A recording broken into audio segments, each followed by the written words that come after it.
Lideramos el camino de la opinión pública y buscamos que la cultura del debate alcance consensos y soluciones a los problemas de nuestro país.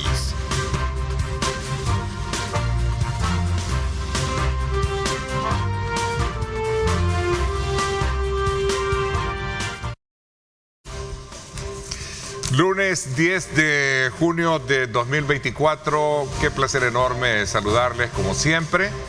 Agradecemos a Dios Todopoderoso por darnos ese privilegio de poder ingresar hasta la intimidad de sus hogares. Como siempre, desde muy tempranas horas de la mañana, todos nuestros colegas periodistas, todos nuestros equipos están diseminados en todo el territorio nacional, quienes junto a nuestras televisoras estratégicas aliadas también están dispuestas, como siempre, a llevarles a ustedes la información oportuna. Vamos en esta hora y media, como siempre, a darle temas importantes de país que están desde luego gravitando en el quehacer de la actividad política, económica y social. Y hablando de lo económico, esta mañana vamos a hablar en la primera parte de cómo el incremento de los precios de los productos de la canasta básica sigue siendo motivo de mucha preocupación por parte de muchos sectores de la vida nacional, especialmente el sector productivo agrícola expresa la necesidad de tener y contar desde ya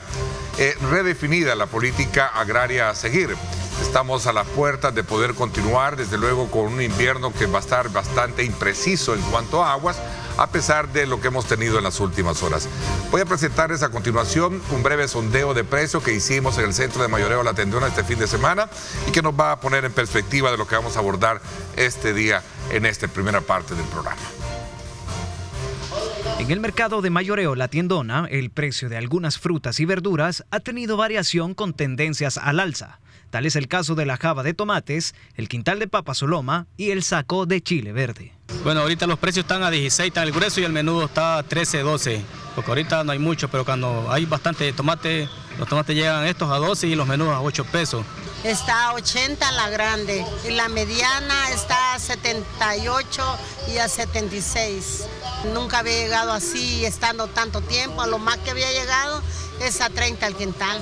Al igual que estas verduras, el güisquil también se ha visto afectado, situación que se refleja en los precios por unidad o, como es conocido, por menudeo. Está bien caro, entre 30 y 25, trae 90, 85, y se lo dan a 3 horas. Todo está cambiado, el precio está más caro, pero hay cosas que han bajado, por ejemplo el plátano ha bajado un poquito, el guineo. En el caso de las frutas, la papaya ha sufrido un incremento en su precio. Ahorita porque está escasa, es que no hay en Guatemala ni de la nacional tampoco no hay. La primera está a 15 por mayor y la segunda a 14, 13. Mientras que la piña se encuentra a $10 la caja, precio que según los comerciantes se ha mantenido elevado desde hace meses. Bueno, ahí está precisamente parte de lo que logramos capitalizar en términos de conocer el comportamiento de los precios de la canasta básica, que de acuerdo a lo que pudimos ver, pues ha tenido incrementos bastante significativos. Esta mañana, para poder hacer un análisis, poner desde luego sobre la base de la necesidad de poder definir políticas públicas que vayan encaminadas a sostener una estabilidad de precios y garantía de seguridad alimentaria. Me acompaña Luis Triminio, presidente de Campo, Cámara Salvadoreña de Pequeños y Medianos Productores Agropecuarios. Bienvenido, Luis. Gracias por acompañarnos. Gracias por la invitación, Ernesto, y un saludo a todos los amigos de Diálogo, Ernesto López. Gracias. También Carlos Arteaga, presidente de AMPRES, la Asociación Nacional de Productores Rurales de El Salvador. Bienvenido. ¿Cómo está, Carlos? Buenos días, muchas gracias por la invitación y un saludo a todos los que nos ven y nos escuchan a través de este medio. Bueno, voy a comenzar quizás desde la perspectiva de ustedes, conociendo en términos generales qué es lo que se puede vaticinar a partir de lo que hemos tenido ya en este momento, ¿verdad? Una transición hacia un gobierno que busca de alguna manera resolver el problema económico, pero que paralelo a ello también están otros grandes desafíos que hemos venido conversando con diversos sectores y particularmente con los representativos en el agro, que son ustedes, sobre la necesidad de definir una política agrícola que venga a dar estabilidad de precios y por consecuencia seguridad alimentaria a los salvadoreños. Sí, definitivamente nosotros hemos venido planteando desde hace ya varios años la necesidad de la creación de la Política Nacional Agropecuaria. Esta política debe abordar diferentes tópicos, por ejemplo, un subsidio o un fondo especial para la agricultura, para los agricultores de subsistencia. Como segundo punto, hemos planteado la necesidad de la creación de una reserva estratégica. Somos el único país de Centroamérica que no contamos con una reserva estratégica. Los precios se manejan al criterio de los comerciantes. En tercer lugar, hemos visto la necesidad de la coordinación entre el Ministerio de Agricultura y el Ministerio de Medio Ambiente. Hay un divorcio en cuanto a estos dos ministerios, y son vitales para nuestro sector, porque uno pronostica el clima o el tiempo, cómo va a estar la situación, y el otro es el que dirige al sector agropecuario. En tercer lugar, hemos planteado la necesidad de ir cambiando de una agricultura 100% química a una agricultura cada vez más orgánica y más amigable con el medio ambiente. Nosotros hemos dicho también que esta política debe tener como 3 ejes transversales. En primer lugar, que sea creada por todos los sectores que participamos dentro del sector agropecuario. En segundo lugar, que esta política se adapte al cambio climático. Y en tercer lugar, que trascienda gobierno. Si cumplimos esos 3 ejes transversales, lógicamente vamos a tener una buena política nacional agropecuaria. No podemos seguir sin una política nacional agropecuaria. Hay un elemento importante, por cierto, este día lo resalta uno de los matutinos en nuestro país y lo titulariza de la siguiente manera: expertos resaltan el impacto de factores externos en el alza, pero afirman que trabajar en la economía familiar es crucial en este periodo. Exacto. Es necesario de que haya un incentivo para la producción, porque de esa manera estamos garantizando nosotros de que haya suficiente alimento, y con eso estaríamos ayudando a que los precios no se disparen, ¿verdad? Entonces, si nosotros desde las organizaciones y desde el Estado se hiciera una motivación, digamos, para que el productor se incentive a sembrar y a producir, no estaríamos pasando por estas circunstancias, ¿verdad? Así es que es evidente de que se necesita que la producción nacional se incentive. Capacidad hay, capacidad hay, tecnología hay. Hay tecnología que nos muestra que podemos producir para poder garantizar la seguridad alimentaria de ¿Cuál ha sido en los últimos años, don Carlos, la relación y, digamos, como el apoyo que sectores productivos como ustedes han tenido y cómo se puede calificar de cara a lo que viene hoy en este nuevo quinquenio, donde entiendo, una vez resuelto uno de los más grandes problemas que el país ha tenido y que se supone venía letargando el crecimiento económico y el impacto de sectores productivos como el que ustedes representan, que era el tema de la inseguridad, y que ya prácticamente lo tenemos en un 100% casi resuelto. ¿Qué esperan ustedes? Pues mire, el sector agropecuario, a mi forma de verlo, todo el tiempo ha estado como en penumbra. Ya tiene ratos de venir siendo no apoyado. ¿Sí?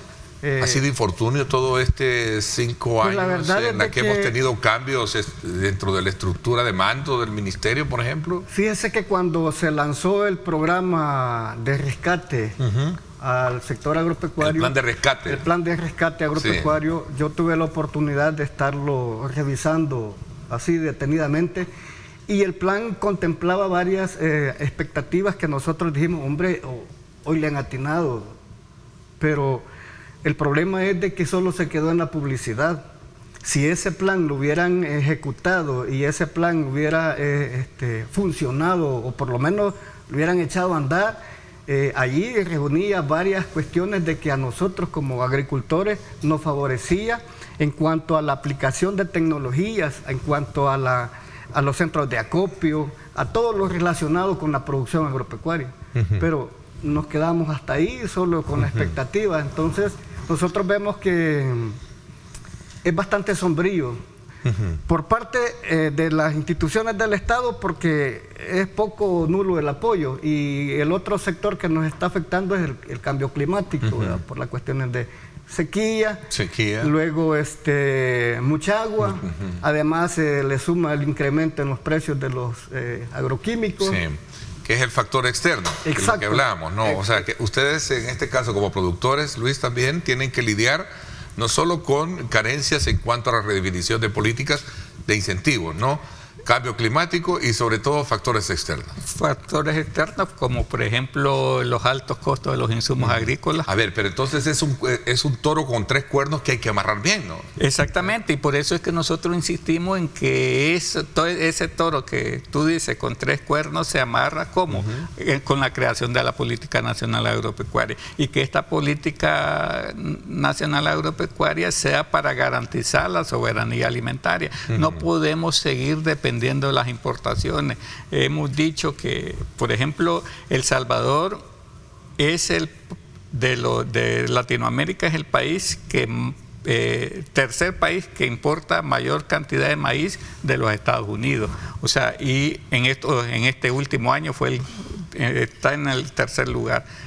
A pesar que en el 2021, por ejemplo, tuvimos una producción de maíz por arriba del consumo nacional. Ya estos 2 años posteriores ha bajado la producción de maíz y sigue con una tendencia a la baja por las diferentes situaciones que se están dando, cambio climático, ya decíamos, altos costos de los insumos agrícolas, falta o escasez de mano de obra en el campo, también las políticas de parte del Ministerio de Agricultura no han sido las más adecuadas para el sector, y eso ha hecho que nuestra agricultura, en vez de ir desarrollándose, vaya en disminución.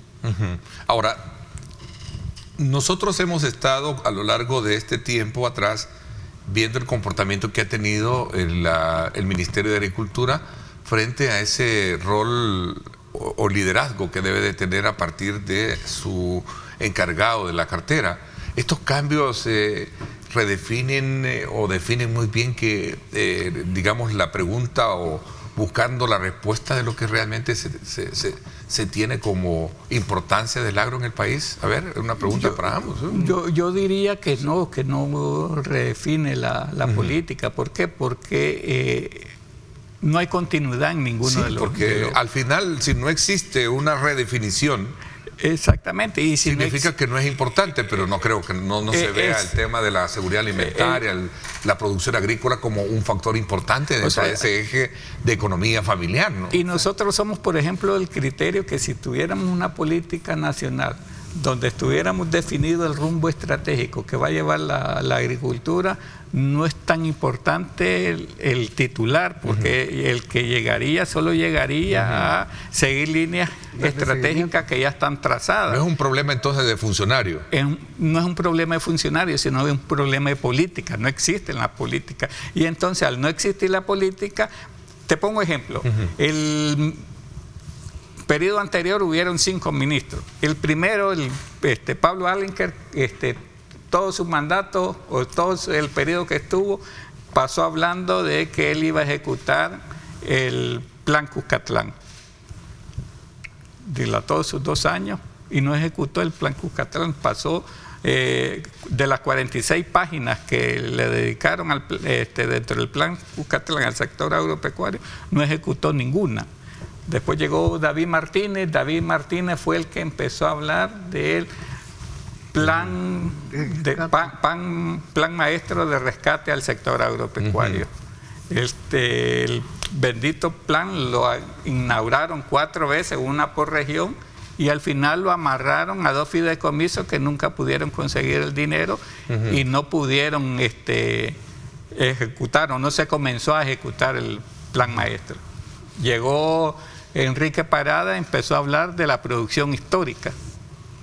y que la producción histórica, que iban a dar 600,000 paquetes. Nosotros le dijimos la solución no es dar más paquetes, sino mejorar el paquete agrícola, comenzar a dar dentro del paquete agrícola biofertilizantes,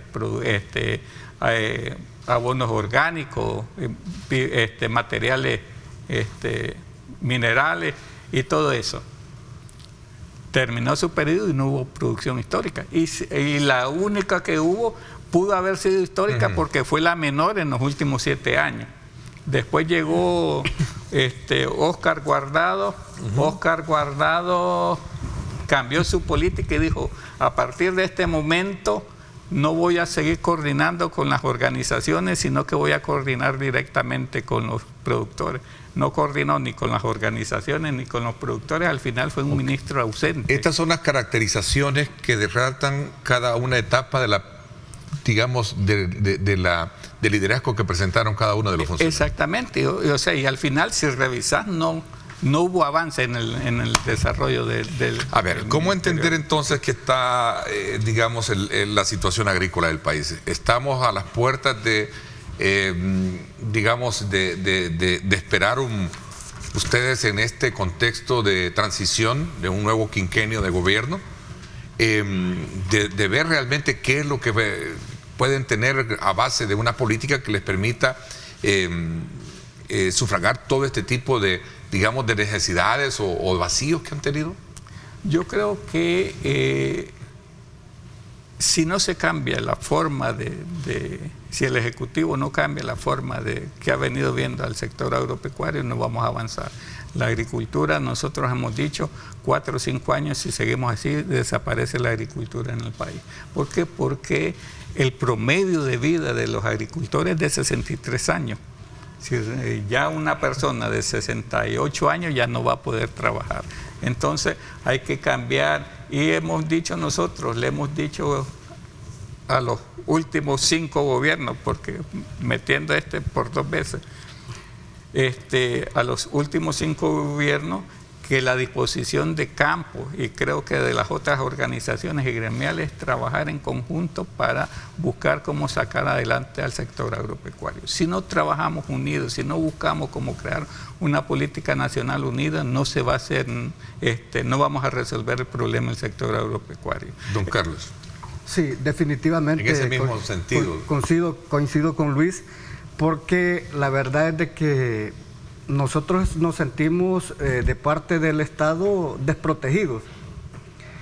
Para el caso, nosotros en una de mis cooperativas, donde estoy yo afiliado como socio de la cooperativa, tenemos más de 16 años de no contar con la visita de un técnico. Y eso significa de que las instituciones no están funcionando.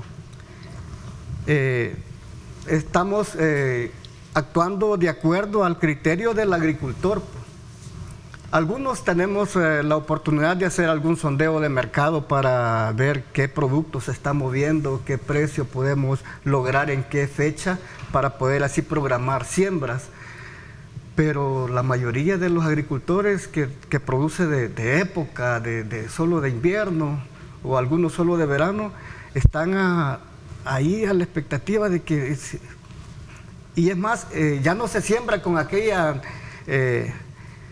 alegría de que va a lograr precios, porque el intermediario también interviene cuando se va a sacar la cosecha y él es el que le pone el precio a la producción nuestra, ¿verdad? Entonces, hay varios factores que a nosotros nos están afectando, porque estamos trabajando de forma aislada. Si hubiera una guía, un sistema que apoyara y dijera, miren, por ejemplo, hay que meterle la producción de tomate, chile dulce, qué sé yo, hay que incentivar a la producción de frijol, de maíz, para no depender tanto de las importaciones.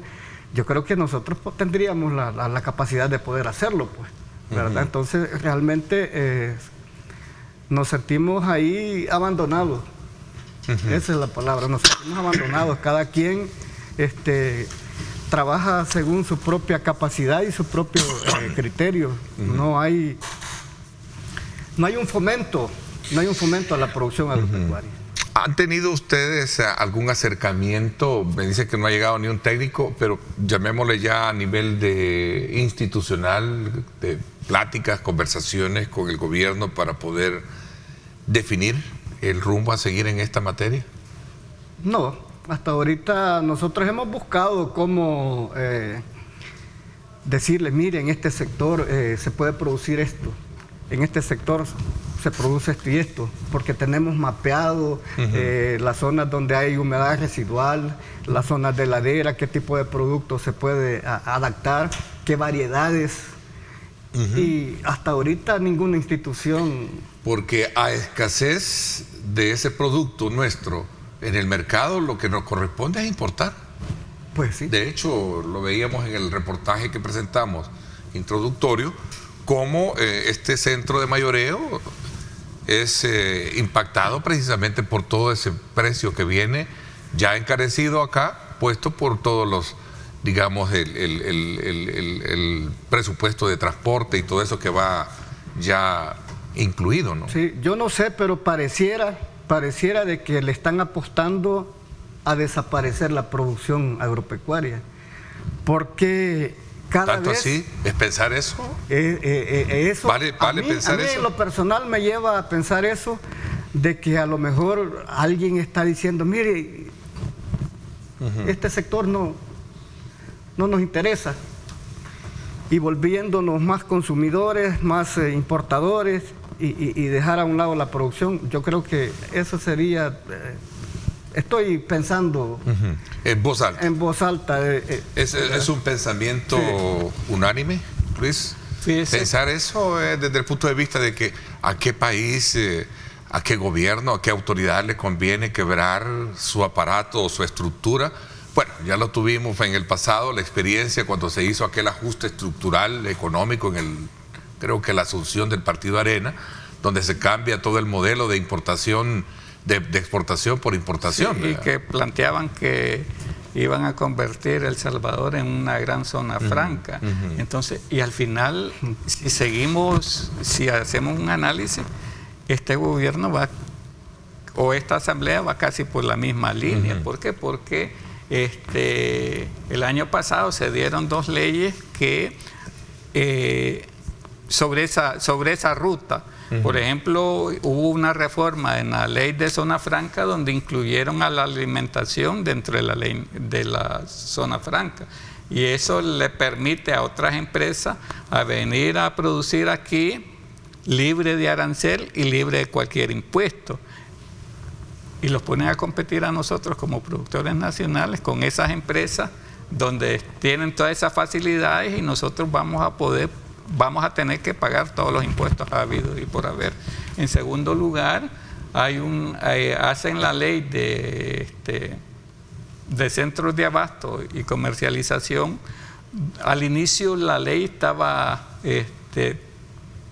podemos decir, regular. ¿Por qué? Porque se incluía una junta directiva, se incluía participación de los productores, pero al final hacen reforma de la ley donde eliminan la junta directiva, ponen un gerente general para que se encargue de todo el funcionamiento, de todos los aparatos que iban a tener, dándole funciones que ya tiene el Ministerio de Agricultura, y además que les permiten la creación de sociedades anónimas. Y crear una sociedad anónima para la alimentación es algo peligroso. ¿Por qué? Porque no vas a saber quién es el que va a estar encargado de la alimentación del pueblo.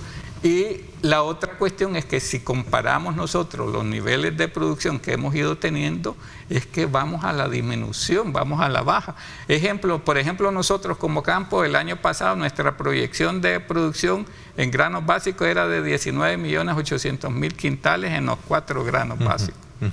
Este año la proyección que tenemos son 17.600.000 quintales, o sea, 2.200.000 quintales. Y eso es solo en proyección. Nosotros el año pasado, la proyección decíamos 19.800.000 y al final tuvimos una producción de 17.160.000 quintales en los 4 rubros. Okay, o sea que frijol, maíz, sorgo y arroz. De esto, por ejemplo, estamos planteando producir solamente 12.900.000 quintales de maíz, cuando la demanda nacional es de 18.800.000 quintales. O sea, desde el inicio de las proyecciones ya vamos con un déficit de 5.800.000 quintales.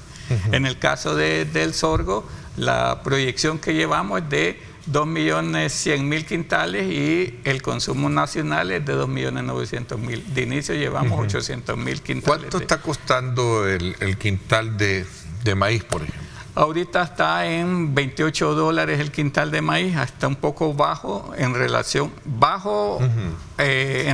a los meses anteriores. ¿Por qué? Porque ahorita bajan los comerciantes, como son los que controlan el mercado, en el meses de mayo y junio, que es los meses que los productores están sacando para la primera siembra, están sacando el remanente que tienen, ahí bajan precios para poder comprar más barato y poder así vender ellos después a precios que ellos quieren.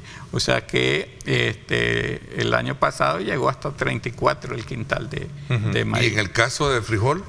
Que se vende y se compra por libras, obviamente. Exactamente, o sea, ahorita el frijol viejo está, viejo de la cosecha del año pasado. La cosecha del año pasado está 1.20, 1.30 la libra, y el frijol nuevo, que si te vas en la zona donde venden frijol nuevo, de vaina, digamos, está a $3 la libra de frijol nuevo.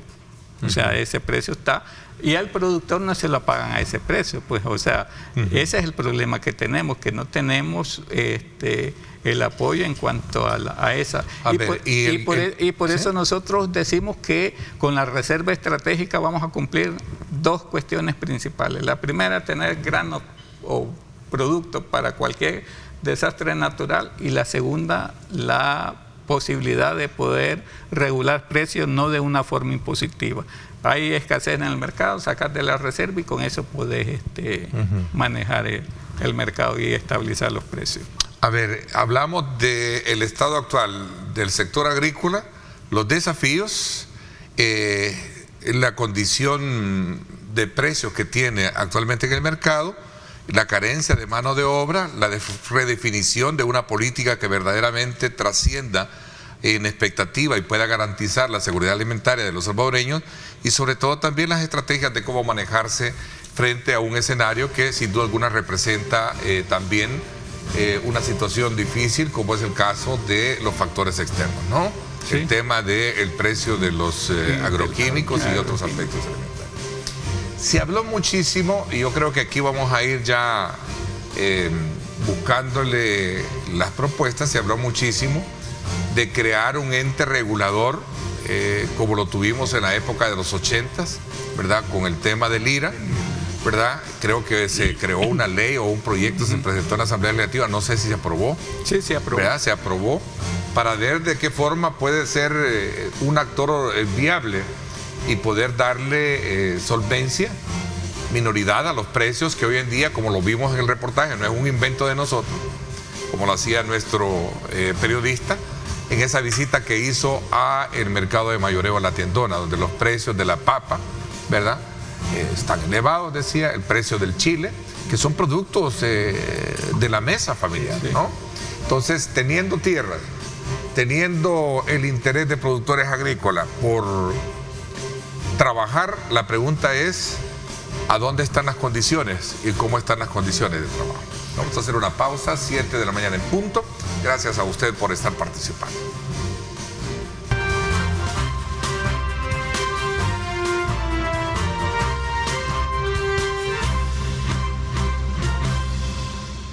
Buena oportunidad para esta hora de la mañana, y sobre todo cuando hemos tenido un poco de lluvia, pues disfrutar de café rico.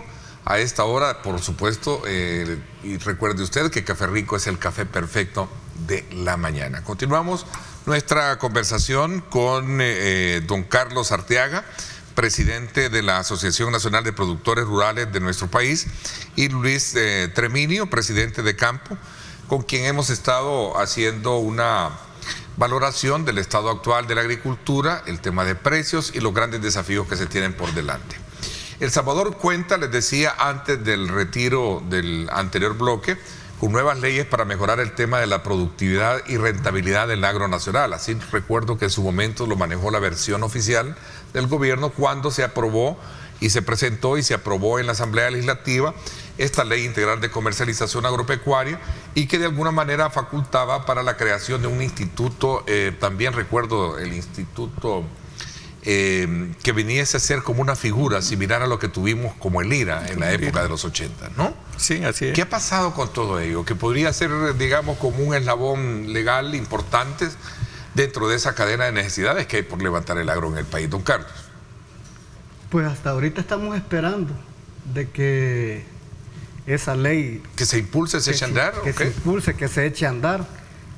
Yo creo que están haciendo leyes y más leyes, y a la hora de la ejecución no se ve por dónde. Entonces, realmente no sé desde qué perspectiva fue pensado, porque para mí que se hubiese socializado con los productores, con los líderes de las organizaciones, para ver si realmente era viable o iba a favorecer directamente al sector agropecuario. Pero hasta ahorita todavía no se ve por dónde va.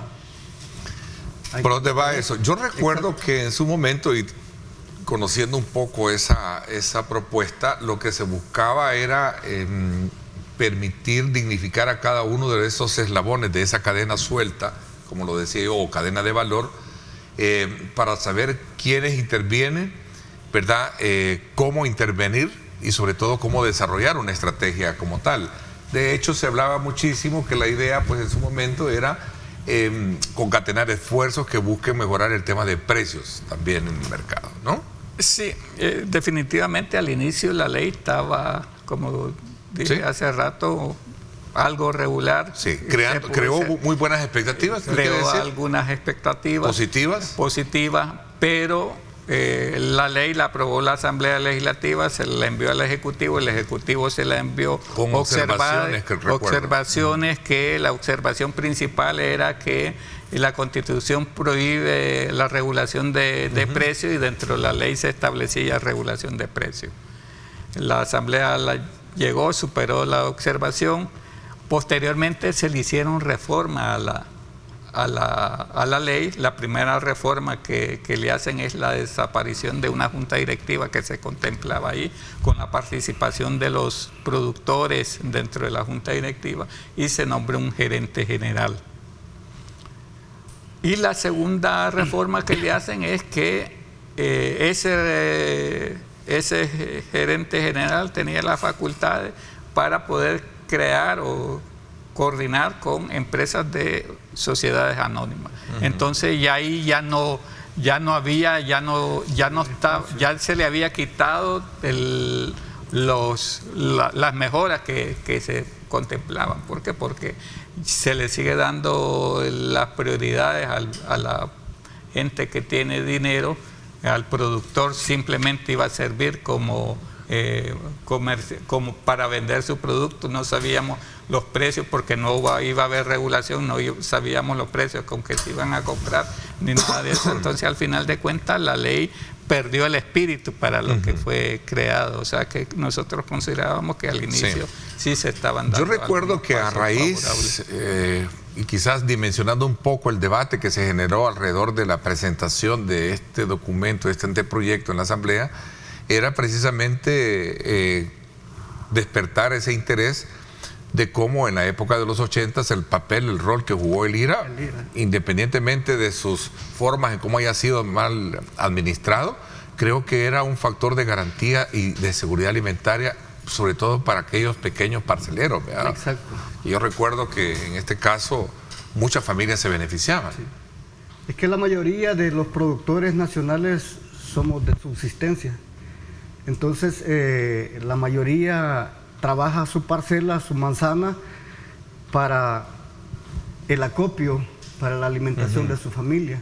Y el excedente es el que comercializa para volver a sembrar el próximo año. Entonces, esa medida de la creación de la reserva venía a beneficiar a los productores, y no solo a los productores, sino que a la mayoría de los salvadoreños, porque los precios no se disparaban, porque había cómo sacar de la reserva para bajarle los precios al mercado. No había necesidad de que el coyote llegara. Y este tema de este cambio que se generó en la modalidad de apoyo de la entrega de la bolsa agrícola versus la tarjeta de $75, ¿cuál ha sido? ¿Cuál es la lectura que ustedes tienen alrededor de esto? En primer lugar, el paquete agrícola incluía 4 productos.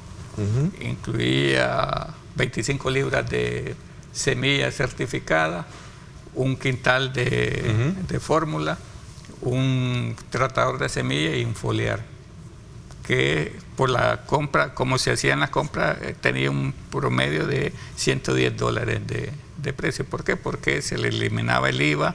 Además de la eliminación del IVA, el gobierno compraba en cantidades bastante y podía comprar a precios más baratos. La tarjeta que dieron del bono agrícola son $75, o sea, mucho menor a la cantidad que se daba en producto de semilla. Sí. ¿Cuánto valía una bolsa según el contenido de sus semillas y todo eso? Ahorita, por ejemplo, con los precios actuales, una libra de semilla de maíz anda entre $2.75 y $6.75. Con los $75. Dependiendo de la variedad. Sí, dependiendo. Con los $75 solo puedes comprar las 25 libras de semilla y hasta ahí te quedan los $75. O sea, no compras el sulfato, no compras el abono, no compras el tratador de semilla y no compras el foliar. Entonces, al final de cuentas, ese es el primer problema que tiene. Y el otro problema que tiene, y que hemos dicho nosotros, con esto va a disminuir la producción de maíz, que el ministro de Agricultura en turno orientó a la gente a poder comprar cualquier otro producto, no necesariamente semilla de maíz.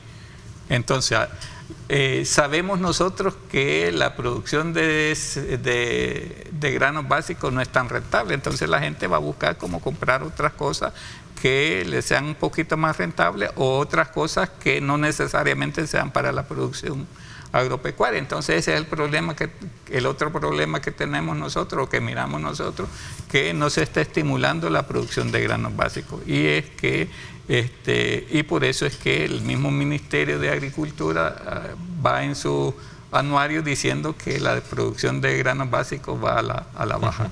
Ese es el problema. Don Carlos.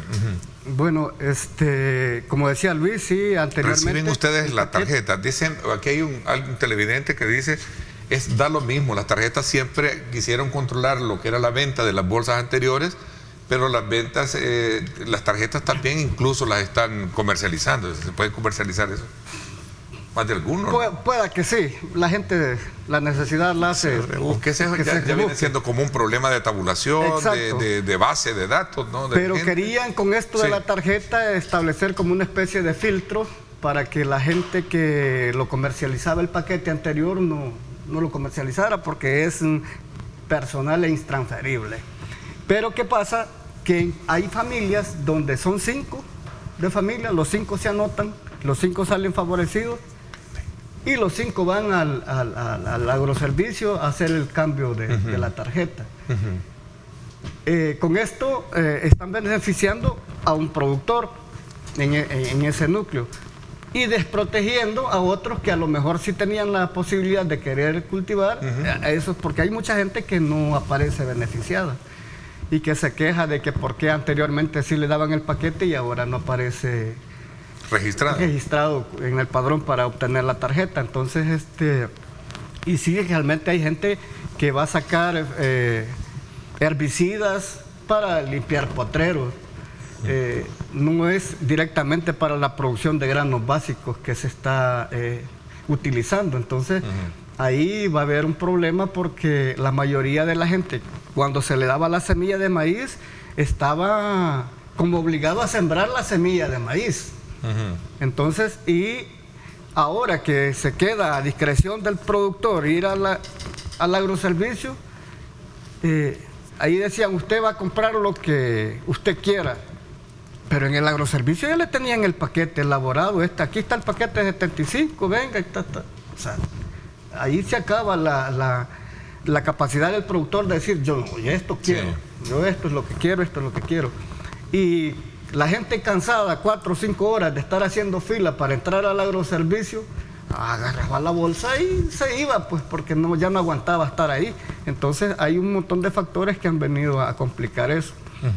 La verdad es que la perspectiva que yo tengo en relación a esto del subsidio del paquete agrícola es que va a venir desapareciendo, porque ahorita ya lo redujeron y lo han venido reduciendo con el tiempo. Entonces, a lo que nos lleva es a que esto va a desaparecer. A ver,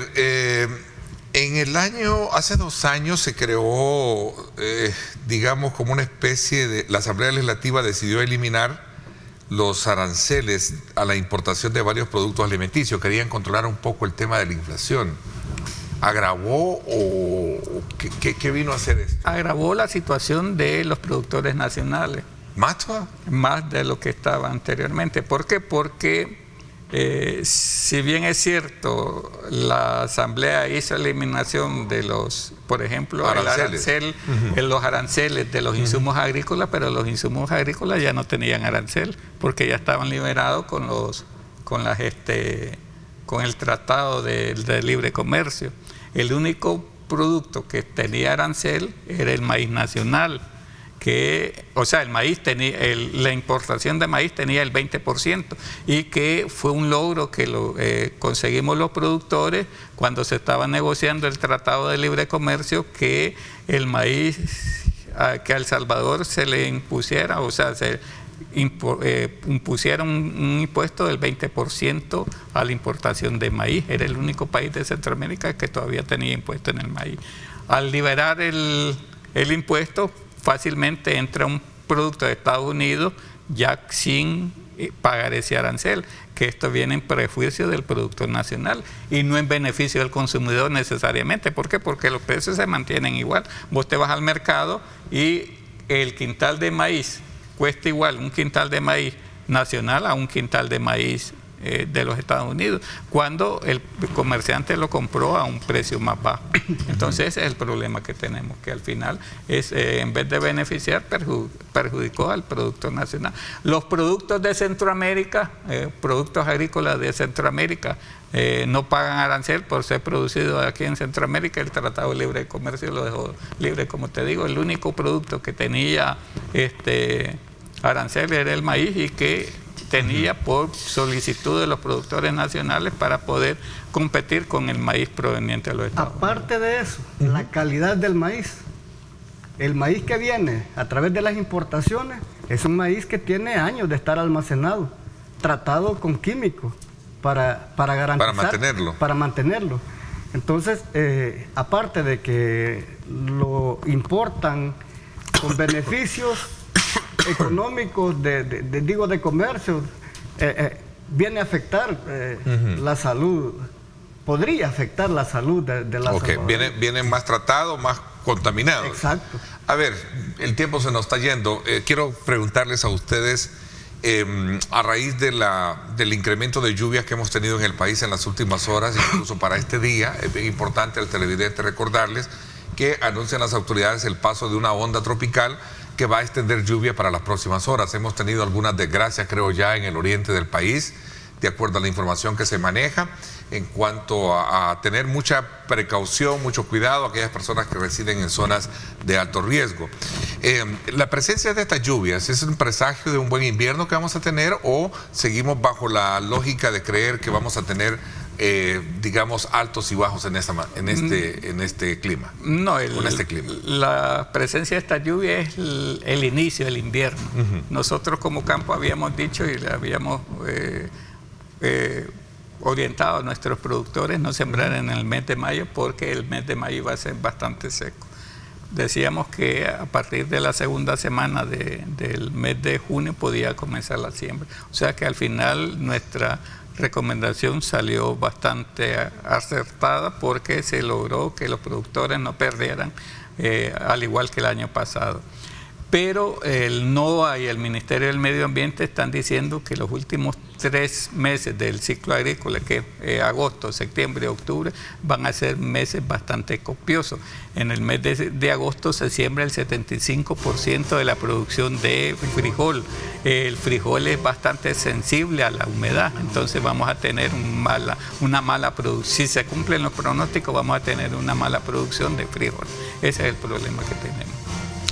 Bueno, el tiempo se me fue. Quiero agradecerle, don Carlos, gracias por haberme acompañado. Gracias. Espero que más adelante sigamos conociendo el comportamiento que tenga esta situación, que como propósito este día hemos querido poner en perspectiva la necesidad de establecer cuanto antes una definición de una política agrícola, agraria, que impacte de forma positiva en el precio de los productos de la canasta básica, ¿verdad? Que nos siga de alguna manera afectando el bolsillo de los salvadoreños y por consecuencia también que genere productividad en el campo, ¿no? Exacto. Y nos dé la seguridad alimentaria. Gracias por haberme acompañado.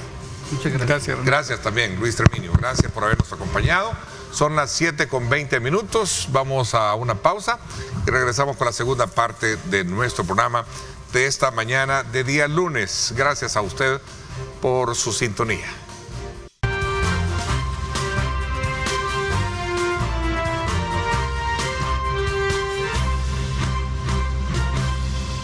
Bueno, la oportunidad para recordarles a ustedes que el mar siempre nos regala la mitad de nuestro oxígeno y es el hogar de miles de especies. Por eso en Banco Agrícola protegemos los manglares de nuestro país a través de la cuenta del mar. Súbete a la ola de los que cuidan el océano. Por eso te invitamos a que conozcas más ingresando a la siguiente dirección: bancoagrícola.com, pleca cuenta del mar. Te invita el Banco Agrícola. Vamos en esta segunda parte del programa a hacer una lectura de temas importantes de país, tomando como referencia los últimos acontecimientos que han estado marcando el pulso en esta materia. Quiero saludar a nuestro buen amigo y periodista y conocedor de temas nacionales, Alfredo Hernández. ¿Cómo estás, Alfredo? Qué gusto saludarte. Gracias, Ernesto. Buenos días. Gracias por la invitación y un placer estar aquí acompañándote. Bien, a ver, cuéntame un poquito cómo has visto todo este tema relacionado con la expectativa que hay en el país, un nuevo quinquenio, un nuevo gobierno. A tu persona, al igual que nosotros, nos toca estar examinando, viendo el comportamiento de los diferentes sectores, el pulso que se genera para poder describir la situación nacional en esa materia. Cuéntame un poquito. Bueno, sí, refiriéndonos al discurso del presidente específicamente, vemos que ahora la prioridad va a ser la economía. Él lo dejó muy claro, aunque no habló de cuáles van a ser las diferentes medidas que él va a adoptar, va a tomar, pero sí dejó muy claro que va a ser una apuesta a la economía. Como él hizo en una entrevista que tuvo con Tucker Carlson, sí, en donde él habló al respecto y tocó la parte de lo que hizo en sus primeros 5 años.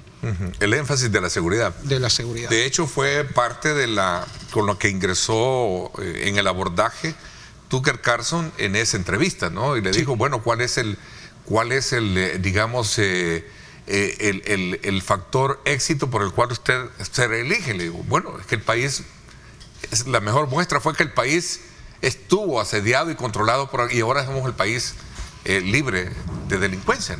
Sí, bueno, de eso podemos dar múltiples ejemplos.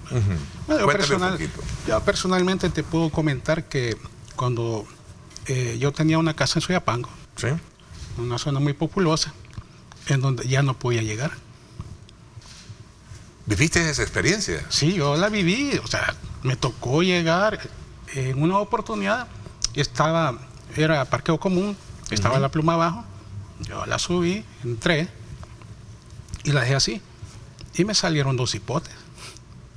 Mire, maestro, siempre que venga baje la pluma, porque no queremos que se meta la patrulla, man. Y yo, Bajen la pluma. Bajen la pluma, porque no queremos que entren los policías de un solo. Y así los podían agarrar, y por lo menos si estaba la pluma abajo, les hacía más difícil el proceso a la policía para poder ingresar a hacer cuestiones de seguridad. Es innegable el tema de cómo estos grupos delincuenciales tenían el control de ese territorio. Sí, bueno, y la gente tenía miedo, tenía temor. Bueno, yo me sentí intimidado en ese momento. ¿Cómo es posible esto? Y nadie le había entrado específicamente a ese tema, a ese problema que teníamos en la sociedad. Hasta que llegó el presidente Bukele, que decidió tomar las riendas directamente con el ministro de Seguridad, que por cierto tengo muchos años de conocerlo. Desde que fue fiscal en Sonsonate lo vengo siguiendo su trayectoria, así que yo sé muy bien cómo él se enfoca en las cosas. Entonces, al ver el éxito que tenía en la parte de seguridad, eso en esa entrevista, por cierto, donde se habla al respecto, generó un montón de comentarios internacionales incluso. Hubo mucha comunicación en redes sociales sobre esa entrevista específicamente. A ver, el énfasis de lo que dijo el presidente de poder resolver el tema de la economía pasa precisamente porque ahora hay un escenario diferente ya resuelto, que es el caso de la inseguridad. Sí, claro. ¿Cuál es, de acuerdo a tu experiencia, a tu experticia, a tu trabajo en el área periodística, la salvedad que puede tener un camino o un horizonte de esta naturaleza? Sabemos que la economía es determinante no solo por un actor de políticas o redefinición de políticas públicas, sino también de otros actores que tienen que ver con el sector privado, que en el contexto de la asunción o de la ceremonia de investidura presidencial inmediatamente le dio el espaldarazo para poder impulsar y recatar la economía, ¿no? Sí, bueno, las gremiales empresariales. La mayoría de gremiales sí emitió comunicados en donde daba el respaldo del presidente para esta segunda etapa. Bueno, no lo hizo ANEP, no sé por qué estará pasando. Y sí, garantizando la parte de seguridad, hoy tiene que enfocarse en la economía porque, digamos, la seguridad es importante porque garantiza el buen desarrollo del comercio, de la población. Entonces, resuelto ese problema, como tú lo dices, ahora toca ver la parte económica. Ahí hay varios factores en los que, si bien no podemos decir cuáles van a ser las guías, pero hay varios factores que se pueden hacer. Uno, como lo mencionó el doctor Acevedo en un programa recientemente, sería una buena posibilidad de aumentar o hacer un IVA diferenciado. ¿Por qué diferenciado? Bueno, hay personas aquí que se compran un vehículo de mucho lujo, entonces ahí sí podríamos aplicar un IVA hasta de un 25%, por decir una cifra. Otro podría ser la posibilidad de crear el impuesto predial, que es para las personas que tal vez no para personas que viven en Soyapango o colonias populosas, pero para aquellos que ya tienen una segunda casa, un terreno en la playa, ahí ya se podría aplicar el impuesto predial. Otra posibilidad sería de reducir impuestos a los medicamentos, por decir algo. Entonces ahí habría como un equilibrio, un balance en todas esas posibles medidas que se puedan adoptar. No sabemos si eso es lo que irá a hacer el presidente, porque todavía no se han dado esos lineamientos. Pero hay mucha expectativa alrededor de todo eso, ¿no? Sí, hay bastante expectativa, porque de ahí vamos a depender. ¿En qué consiste la medicina amarga? En el primero 5 años la medicina amarga la recibieron los pandilleros. Él habló de una medicina amarga. Sí, recuerdo, ¿no? Sí, ¿quiénes la recibieron? Los pandilleros.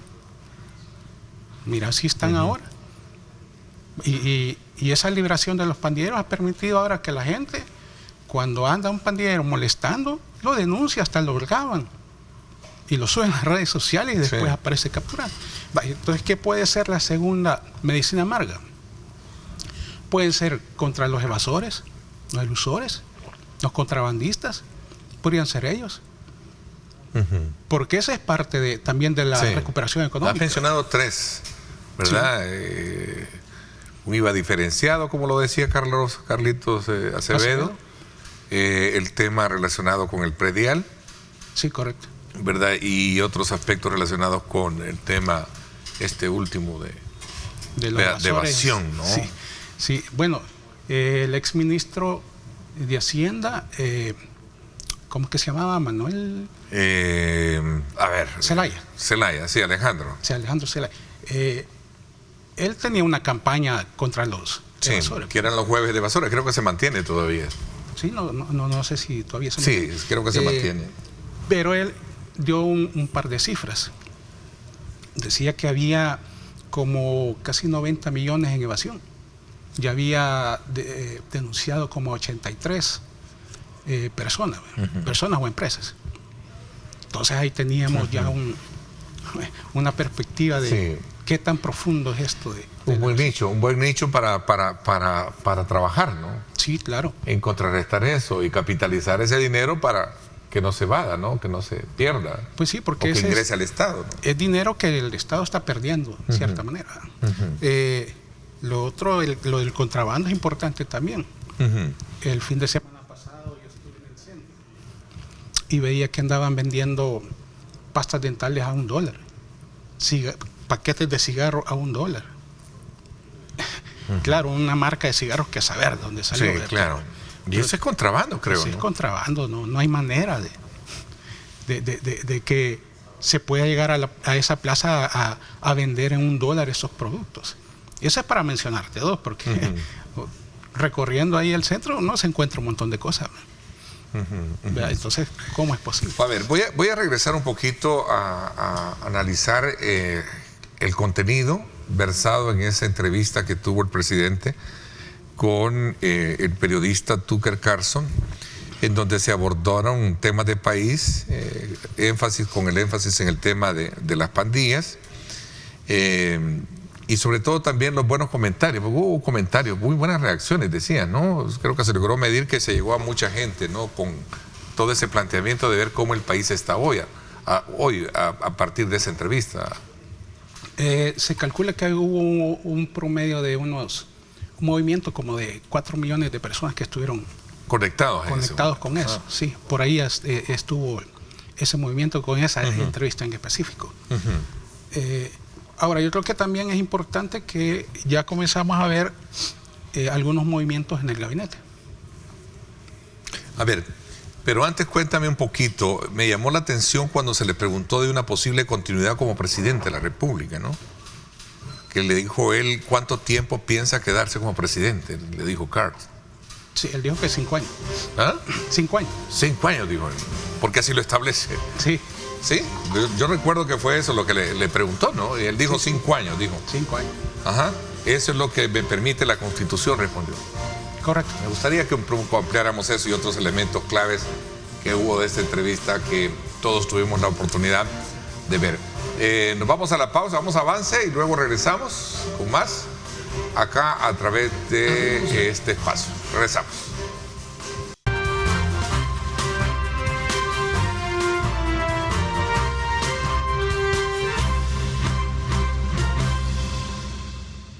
Bien, gracias nuevamente por estar con nosotros a esta hora de la mañana. Seguimos nuestra conversación hoy con el periodista Alfredo Hernández y conocedor de temas de país. Alfredo, a ver, cuéntame un poquito sobre este tema relacionado con los cambios que se podrían generar a través de la continuidad del gobierno en el gabinete, sobre todo porque este fin de semana conocimos de algunas ya digamos como avales que pueden tener funcionarios que han estado en la administración anterior para continuar. ¿Cuál es tu lectura y la expectativa que puede ver ya con este nuevo segundo quinquenio que el presidente va a tener y que de alguna manera pues ya se comienzan a ver algunos anuncios? Ya tuvimos el caso de el presidente de Inves, lo que antes era Proeza, ¿verdad? Rodrigo Ayala al frente, y tenemos también en el caso de la Secretaría Jurídica que también ya se hizo el nombramiento. Bueno, y lo veíamos hace unos minutos, ya las declaraciones de Luis Rodríguez también al frente de la dirección de la Oficina de Planificación del Área Metropolitana, conocida como OPAMS. Sí, bueno, ya que acabamos de ver a Luis, sí. Comencemos por ahí. Yo creo que va a tener un papel muy fundamental en el reordenamiento del Gran San Salvador. Ahora, esto hay que ver cómo se va a estar manejando, porque ahora ya son distritos. Entonces, están los municipios claves y ahí están los distritos. Entonces, para reordenar no solamente el centro, sino también el transporte. O sea, la zona donde circula el flujo de transporte público, que tiene que haber una conexión de la gente que viene de Oriente a los que van para Occidente. Ahorita lo que está ocurriendo es que la gente que viene de Soyapango y va para La Escalón, por decirte algo, tiene que caminar varias cuadras. Porque no existe esa conexión, se ha perdido. Con la reorganización que están haciendo de todo el centro, donde hay un montón de calles cerradas y están haciendo reparaciones y todo lo demás. Entonces sí debe de tener una visión de cómo ordenar este país. Y no solamente el transporte, también tiene que ver reordenar la parte por ejemplo, decirte, a veces hay 2 gasolineras que están enfrente. Y eso no debería ser así. O hay hospitales que están colocados en lugares poco convenientes.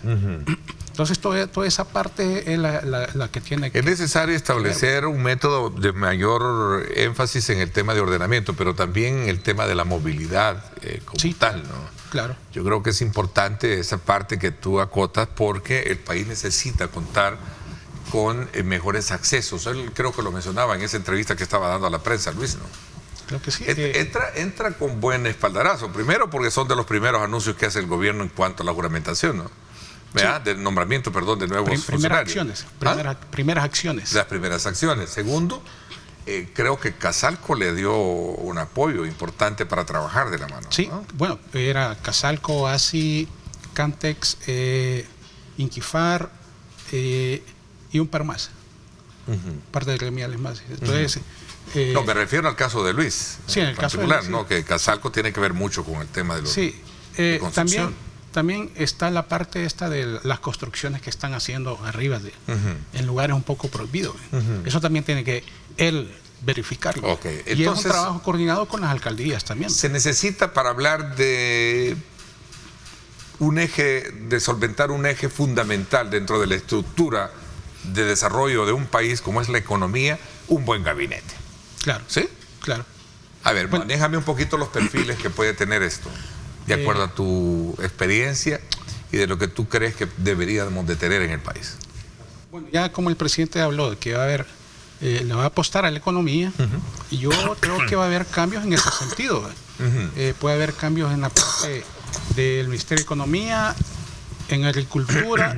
Yo en agricultura traería que lo fundamental sería que hubiese un poco más de permanencia del ministro. Los 5 años anteriores... ¿Hay un factor de debilidad en el tema agrícola? Lo que pasa que los énfasis los da el presidente.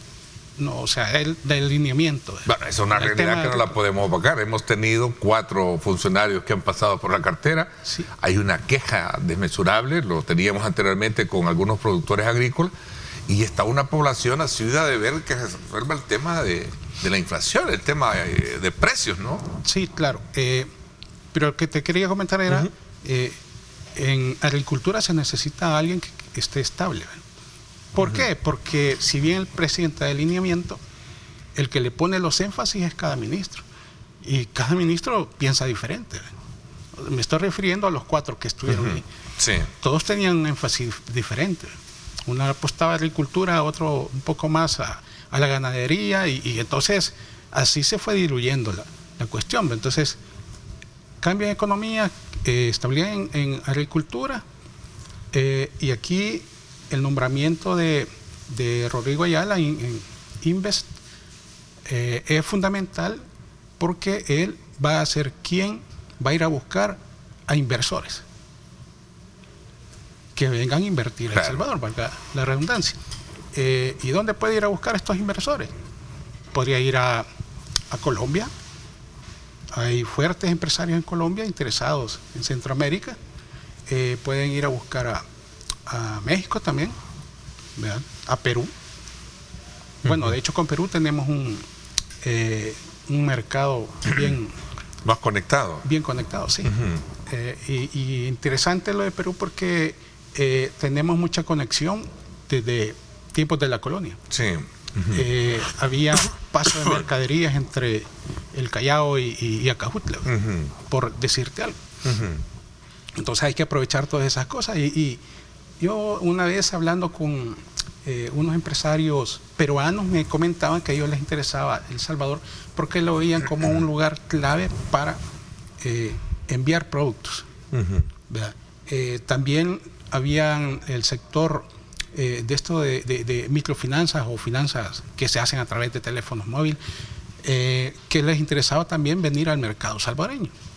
Entonces, es fundamental e importante ir a buscar a estas personas. Incluso los hermanos lejanos que están en Estados Unidos y que tienen empresas, se les puede ir a tocar la puerta y decirles, mire, ya está resuelta la parte de seguridad y ahora queremos la parte económica, apostarle a la parte económica. Ahí hay posibilidades. Entonces, yo por ahí veo esa parte de nuestro. Yo creo que también creo que es importante colocar en tu análisis cómo también la presencia de delegaciones en el contexto del acto ceremonial se hizo presente, ¿no? Lo cual representó como un espaldarazo de la comunidad internacional a este nuevo quinquenio de trabajo. Sí, es fundamental, ¿no? Estados Unidos y otras naciones que se hicieron presentes. Estuvo el presidente de Argentina, Milei, el de Paraguay, estuvo el rey de España, y ahí tenemos los apoyos del secretario de Seguridad Nacional de Estados Unidos, Alejandro Mayorkas, y también el secretario de Estado Anthony Blinken, también dieron el respaldarazo. Aquí creo fundamental también la parte de el combate al narcotráfico. Estados Unidos está muy conectado con eso. Ha habido importantes golpes que se le ha dado principalmente a la Marina en el paso de estas lanchas, narcolanchas, donde se ha incautado mucha droga. Creo que eran como 4 millones. No tengo el dato preciso, pero sí ha habido un ascenso importante de golpe para estos sectores de la narcoactividad, ¿no? Que ha sido... Y entonces para Estados Unidos es fundamental también. Bueno, de hecho tienen una base aquí, donde está el radar y todo eso, y que también ayuda a la defensa nacional. Bueno, tengo acá un dato. En los últimos 3 decomisos, lo decía el presidente en una intervención en su cuenta en Twitter, que estos 3 decomisos últimos representan 92.5 millones de dólares, ¿verdad? En 3.7 toneladas de cocaína, que son las que se han... Eso es, ¿verdad? Correcto. Entonces es fundamental esa parte, y Estados Unidos lo mira como clave tener de aliado a El Salvador, justamente en esa parte, y en otras, no solamente en la variable del combate al narcotráfico, también está la parte de evitar la migración. Y si hay una recuperación económica, mucha de esa migración se va a estar evitando también. Entonces no descartemos que Estados Unidos vaya a apoyar algunas acciones que vaya a desarrollar. De hecho, creo que un país que no genere las condiciones favorables en materia de trabajo u otro acceso de manera familiar, va a permitir siempre que el tema de la migración continúe, ¿no? Creo que para eso es que se han hecho todas esas nuevas proyecciones de crecimiento en materia de una apuesta económica del país. Voy a hacer una pausa, me la piden, y regresamos un poco examinando otros temas relacionados con este nuevo ejercicio del quinquenio enmarcado en lo que sucede en el país. ¿Qué te parece el tema este nuevo en la Asamblea Legislativa, ¿no? El poder hegemónico que tiene, desde luego tener a un partido que puede ser factor positivo para ejercer cualquier tema de gobernabilidad, y este nuevo reto que hay con la modalidad de nuevos distritos y 44 municipios que tenemos hoy en día. ¿Te parece? Vamos a hablar de esto cuando regresemos. 7:49. Gracias por estar con nosotros.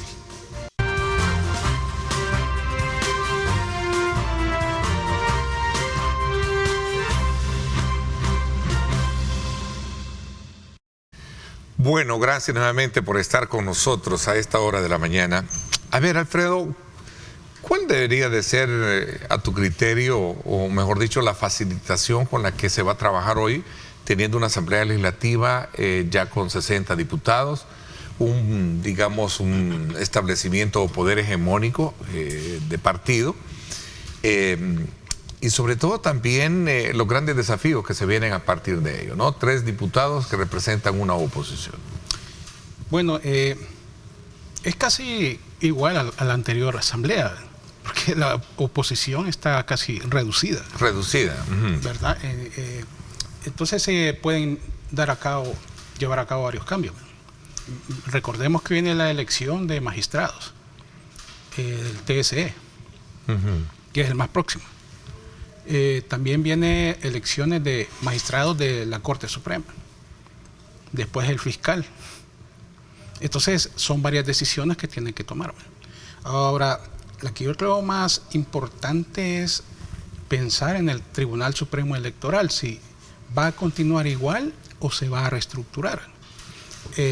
Esto porque, aunque el presidente de la Asamblea dijo que no va a haber cambios en la forma de elegir a los magistrados del Tribunal Supremo Electoral, sin embargo, si se elige así como está establecido en este momento, tocaría la presidencia a Nuevas Ideas. Sí.